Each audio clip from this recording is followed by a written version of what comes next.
Assalamualaikum warahmatullahi wabarakatuh.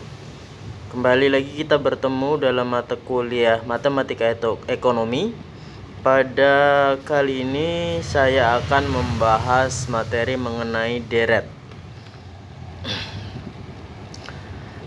Materi yang akan kita pelajari diantaranya deret hitung dan deret ukur, di mana deret hitung di situ kita akan menjelaskan suku ke n dari deret hitung dan juga jumlah n sukunya.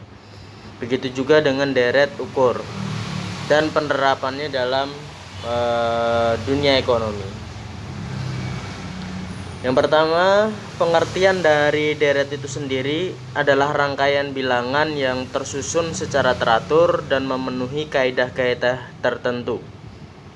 Suku itu adalah bilangan-bilangan yang merupakan unsur dan pembentuk dari deret. Adapun macam-macam dari deret ada deret hitung, deret ukur, dan deret harmoni. Baik, kita masuk ke dalam deret hitung.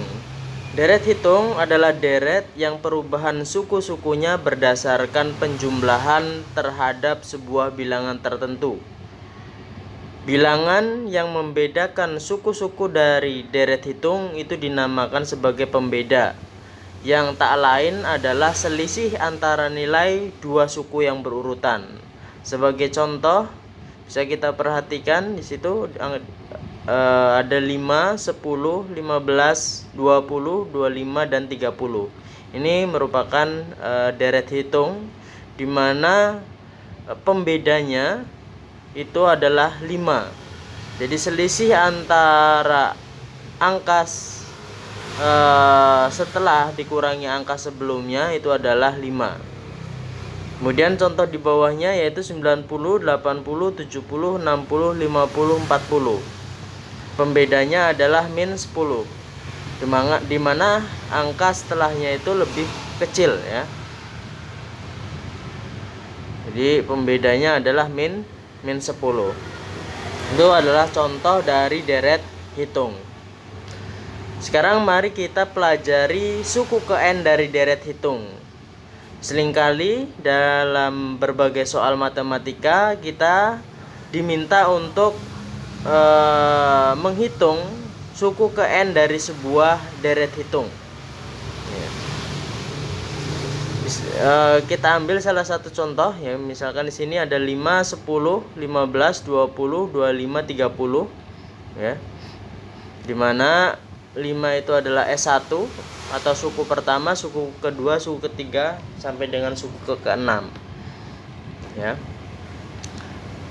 Suku pertama itu sama dengan 5. Biasanya kita lambangkan dengan atau notasikan dengan A kecil ya.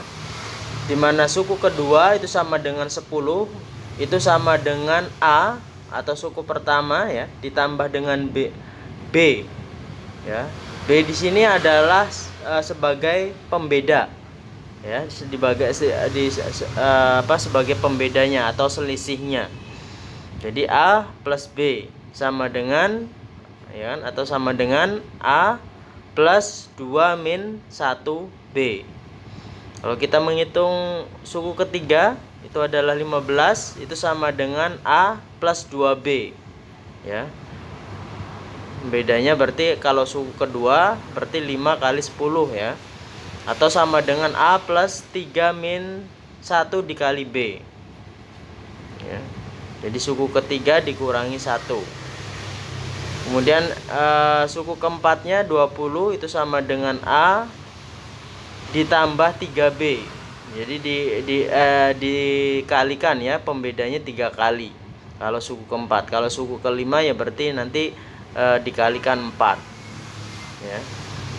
Nah itu, dan seterusnya itu bisa dipelajari. Sehingga dari ilustrasi ini kita bisa menyimpulkan bahwa untuk mencari suku ke n dari sebuah deret hitung, rumusnya adalah Sn sama dengan A plus dalam kurung N dikurangi 1 dikali B, di mana Sn di sini adalah suku ke N-nya dan A itu adalah suku pertama ya, suku pertama dari deret hitung tersebut. Kemudian B adalah pembedanya atau selisihnya, dan N itu adalah indeks sukunya.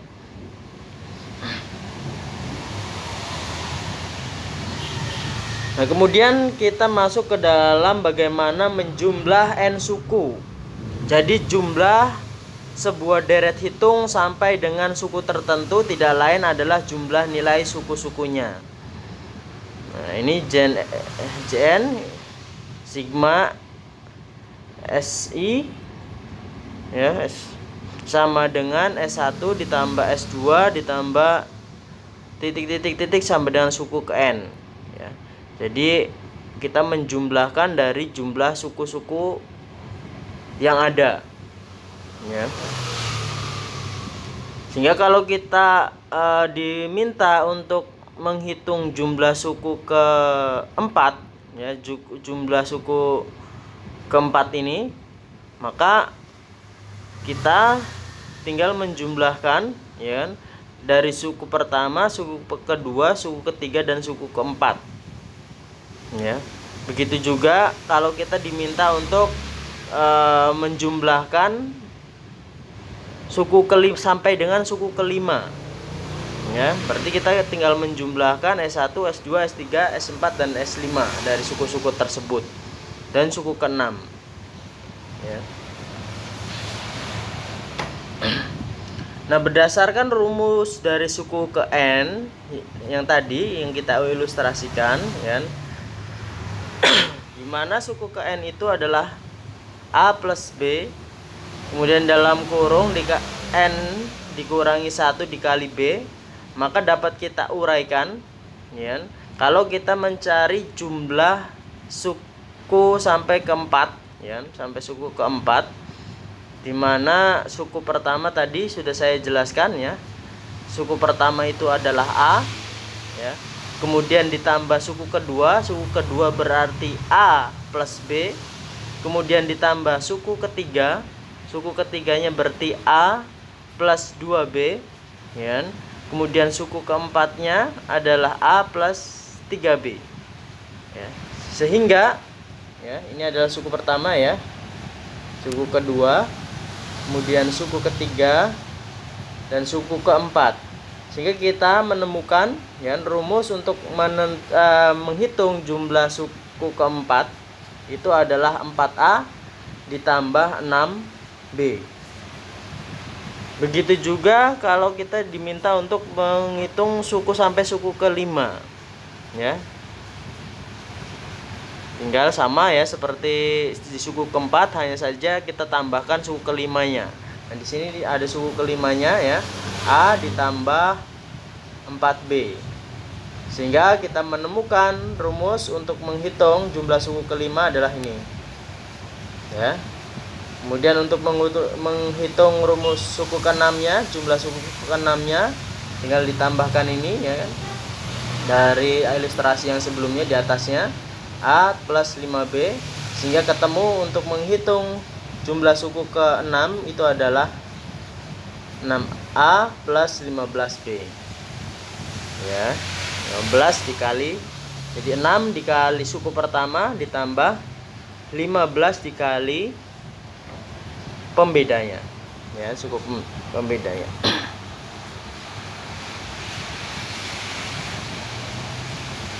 Nah, sehingga masing-masing ini dapat ditulis seperti ini ya.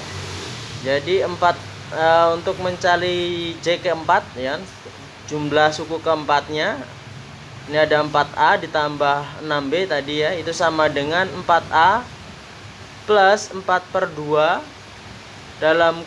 dikalikan dalam kurung 4 min 1 ya, untuk kurung kalikan B. Begitu juga dengan J kelima ya, 5A ditambah 10B itu sama dengan 5A ya, ditambah 5/2 dalam kurung 5 min 1 dikali B. Sehingga dari hasil, begitu juga yang ke-6 ya, seperti itu. Sehingga dari hasil ini kita mendapatkan rumus untuk menghitung ya, jumlah suku ke n itu adalah Jn sama dengan n, indeks suku n nya ya kan, dikali A suku pertamanya ditambahkan n per 2 dalam kurung n-1 kali B. Atau kita bisa juga menggunakan ini ya kan, Jn sama dengan n per 2 dalam kurung 2A ditambah n-1 kali B ya. Sehingga untuk menghitung, atau kita bisa digunakan rumus di bawahnya di sini ya, ini juga bisa ya. Sehingga kalau misalkan kita menggunakan Sn di sini ya kan, sudah diketahui Sn nya, kita tinggal n per 2 dalam kurung A plus Sn suku ke n nya. Tuh. Itu tadi terkait dengan deret hitung. Sekarang kita masuk ke dalam deret ukur. Deret ukur adalah deret yang perubahan suku-sukunya berdasarkan perkalian terhadap sebuah bilangan tertentu, di mana bilangan yang membedakan suku-suku sebuah deret ukur itu dinamakan sebagai pengganda ya, yang menggandakan. Sebagai contoh, bahwa ini ada 5, 10, 20, 40, 80, 160, di mana penggandanya adalah 2 ya. Suku pertamanya 5, maka suku keduanya karena penggandanya 2 adalah 10. 5 dikali 2 10. Kemudian suku ketiganya 10 dikali 2 20, dan seterusnya ya. Kemudian di bawahnya di sini ada 512, kemudian 256, 128, 64, 32, dan 16. Dimana pengganda dari deret ukur ini adalah 0,5 atau setengah. Nah, untuk mengetahui suku ke n dari deret ukur ya, bisa kita paham di sini. Suku ke 1 itu tadi 5 ya, itu sama dengan A. Kemudian suku kedua itu 10 sama dengan suku pertama dikalikan penggandanya ya. Kemudian suku ketiga itu 20, itu sama dengan suku pertama dikali pengganda 2 kali ya, sehingga A dikali P kuadrat ya, dan seterusnya ya, bisa kita pelajari di situ. Sehingga dari ilustrasi ini ya, dari ilustrasi ini kita bisa mengetahui untuk menghitung suku ke n dari deret ukur bisa menggunakan Sn sama dengan AP n-1 ya. Tinggal kita mau mencari indeks suku ke berapa ya, dimana n itu adalah indeks sukunya. Apakah suku keempat, suku kelima, ataukah suku ke-10 ya. Dengan rumus ini kita dapat dengan mudah mengetahuinya, mudah dan lebih cepat.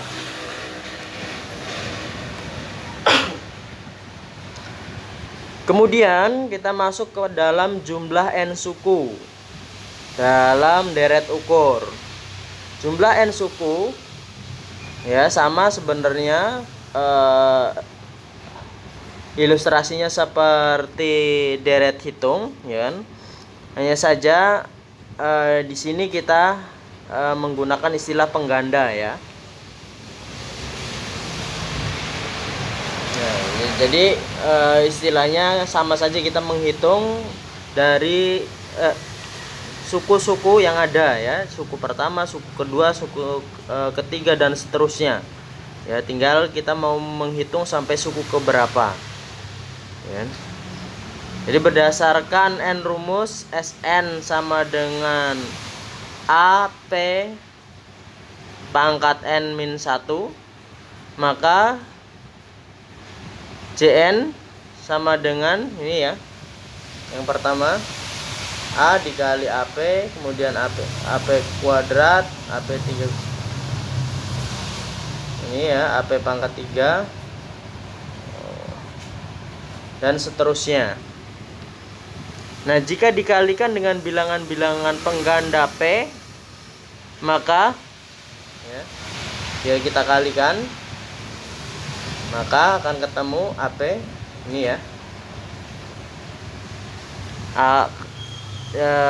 PJN itu sama dengan AP ditambah AP pangkat 2, kemudian ditambah AP pangkat 3 ditambah AP pangkat 4 dan seterusnya.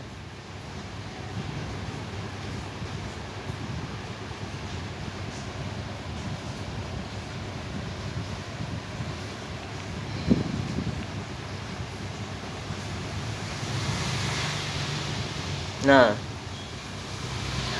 selisih antara persamaan 1 dan persamaan 2 ya. Ini. Jadi untuk menghitung ya kan, untuk pengganda yang dia kurang dari 1 ya, kurang dari 1 seperti setengah tadi ya. Biasanya kita menggunakan ini, rumus ini. Sedangkan untuk yang lebih dari 1 kita gunakan ini ya.